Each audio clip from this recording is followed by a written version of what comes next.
Assalamualaikum warahmatullahi wabarakatuh. Bagi teman-teman Laskar Anti Bahlul, izin untuk 4 seri season keempat. Saya akan mencoba membahas atau melengkapi konsep yang sudah banyak sekali beredar, baik yang sudah dijelaskan oleh para kiai kita, para ulama, mubaligh, ataupun para inspirator yang lainnya. Tapi saya mencoba masuk dalam sisi yang sedikit berbeda. Ya. Jadi memang tak akan ada habis-habisnya ya. Pada saat kita membahas konsep yang sangat mendalam mengenai rezeki, ikhtiar, dan sedekah. Jadi izin saya memberikan satu sudut pandang spiritual yang saya ambil dari Al-Quran dan pola pikir atau analisa dari Al-Imam Al-Ghazali ya, dalam salah satu buku beliau.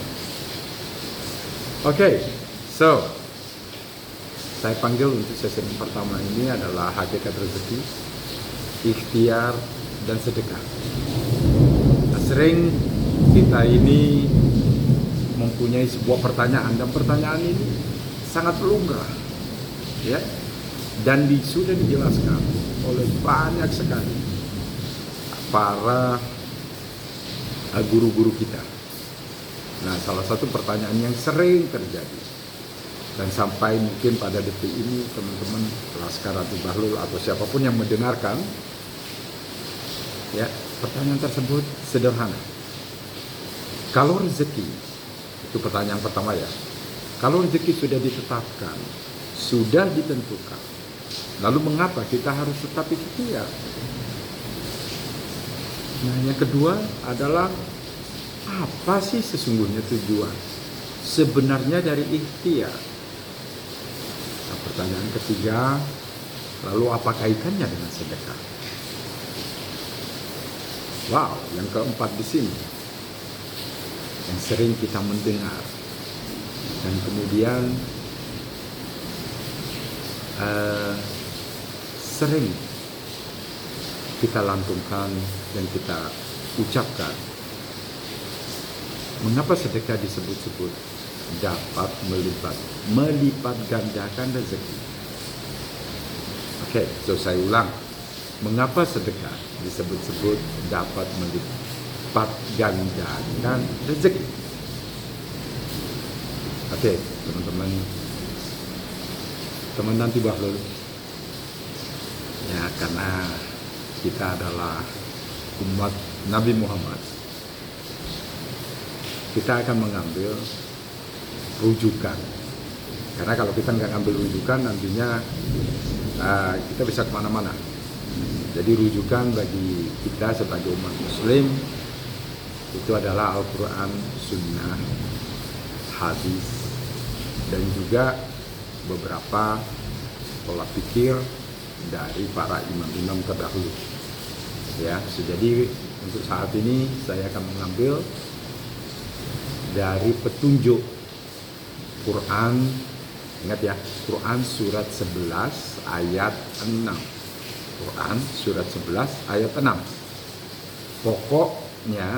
Pokok dari surat 11 ayat 6 tersebut adalah tentang penjaminan rezeki.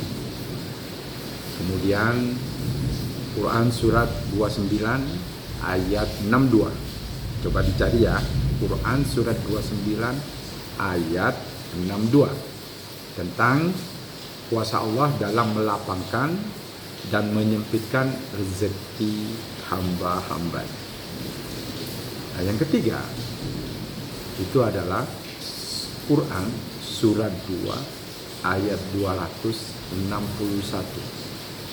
Quran surat 2 ayat 261 tentang ketetapan Allah bagi hambanya yang bersedekah. Nah, perhatikan ya, sekarang perhatikan. Dari masing-masing ayat ini, semuanya itu mengarahkan kita bahwasanya apa yang menjadi kunci daripada rezeki kita itu terletak pada Allah. Jadi Allah itu sebagai poin utama. Nah, dalam perwayangan beliau itu adalah dalangnya.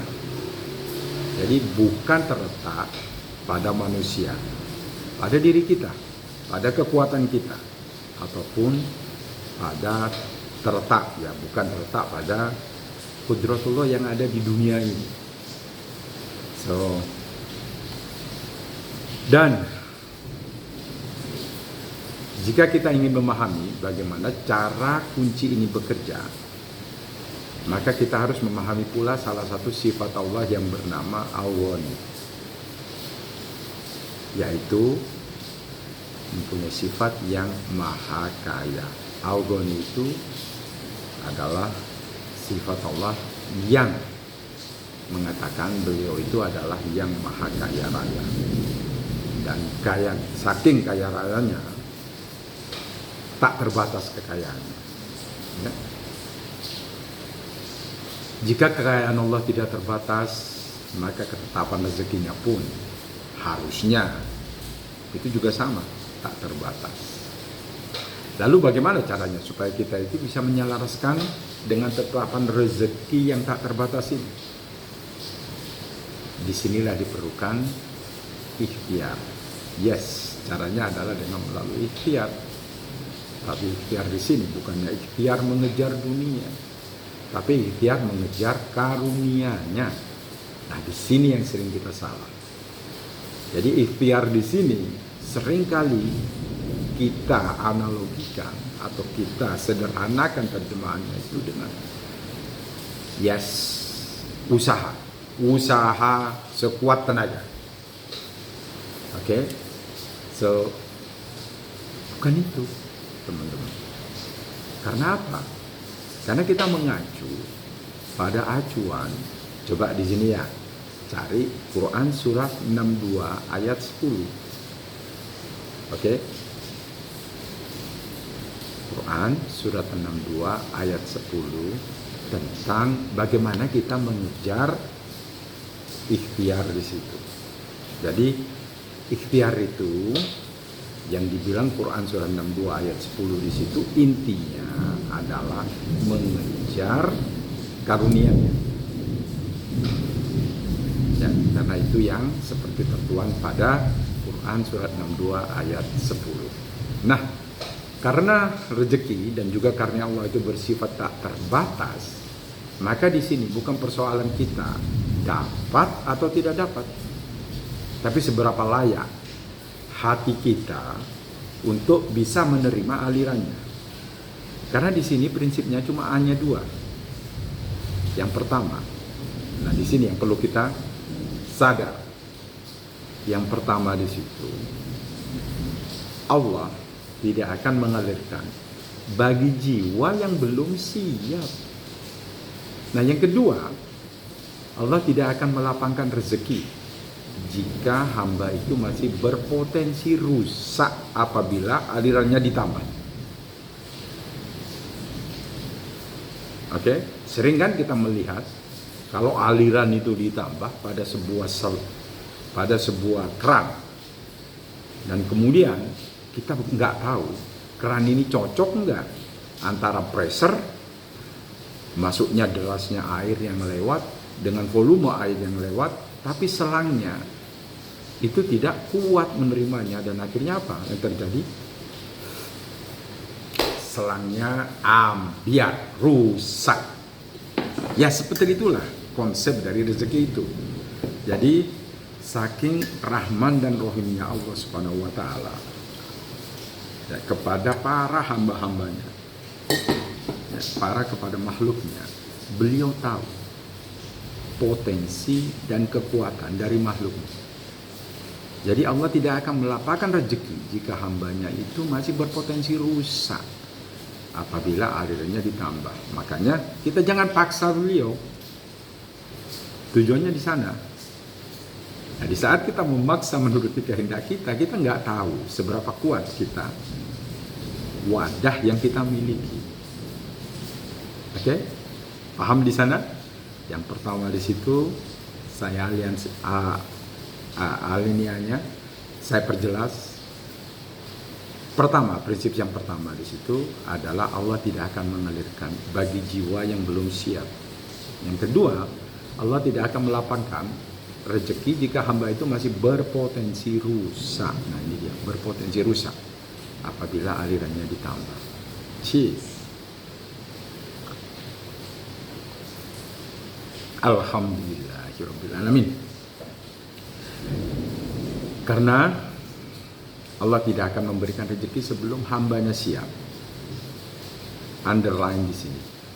Allah tidak akan memberikan rezeki sebelum hambanya siap. Maka ikhtiar menjadi sebuah proses sebagai pemurnian dan pendewasaan jiwa. Oke, sebagai proses pemurnian dan pendewasaan jiwa. Nah, sini luar biasanya. Lalu di manakah peranan sedekah? Ya, peranan sedekah terdapat di sini. Yang dimaksud di sini adalah sedekah berperan dalam pemurnian dan juga pendewasaan jiwa kita. Karena sedekah itu adalah bentuk ikhtiar tingkat tertinggi yang dapat meluaskan dan juga melapangkan hati kita. Dan nggak berhenti di sini, ya, dan nggak berhenti sampai di sini, teman-teman. Sedekah itu juga menjadi bukti bahwasanya kita melepaskan kemelekatan kita akan harta yang kita pegang. Dan juga membuka diri kita sebagai pengalirannya di dunia. Nah, poin akhir inilah yang menjadi kuncinya. Kita tahu bahwasanya Tuhan tak terbatas, maka semakin kita mengalirkan sedekah kita, mengalirkan pum, semakin kita terhubung dengan sifatnya yang tak terbatas juga. Jadi kesimpulannya, teman-teman, rezeki itu memang sudah ditetapkan. Ya, tapi ditetapkannya itu dalam jumlah yang tak terbatas. Sama seperti sifat Tuhan. Jadi, kalau kita merasa ditetapkannya itu ada batasannya, kita bukan refleksi dari sifat Tuhan itu sendiri. Sedangkan makhluk-makhluknya adalah tajalli dari sifat beliau.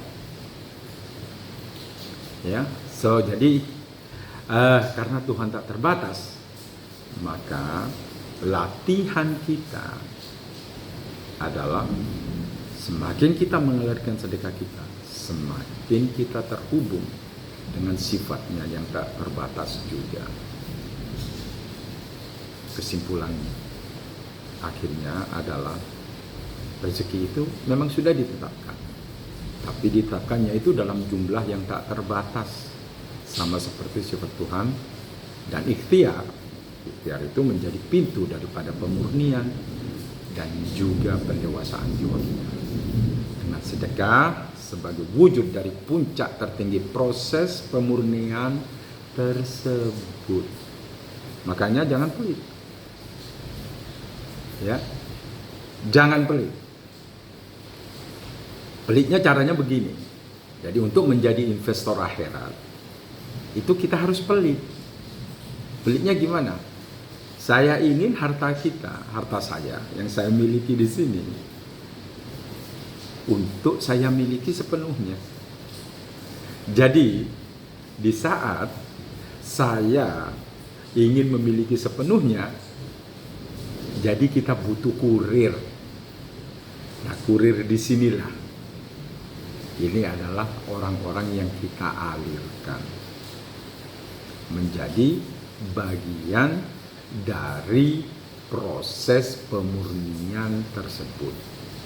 Jadi di saat kita sudah terbiasa memberi, di saat itu pula proses pemurnian itu terjadi. Nah, inti dari apa yang kita bicarakan di sini adalah pergeseran mindset. Nah, menariknya di sini adalah kita bagi 3 ya, ikhtiar, rezeki, dan sedekah. Ikhtiar bukan alat transaksi untuk membeli hasil, itu dia.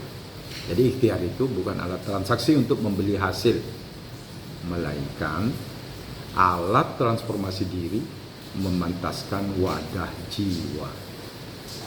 Nah, rezeki sifatnya tak terbatas, mengikuti sifat al-ghani yang membatasi hanyalah kesiapan mental dan spiritual kita. Sedekah berfungsi untuk melepas kemelekatan dan meluaskan wadah jiwa agar siap menerima aliran rezeki yang lebih deras tanpa menjadi rusak karenanya. Karena konsepnya sesuatu yang kosong akan diisi, ya, akan diisi. Itu sunnatullah dan itu fitratullah. Oke, teman-teman Laskar Anti Bahlul, wassalamualaikum warahmatullahi wabarakatuh. Sampai jumpa di seri yang kedua.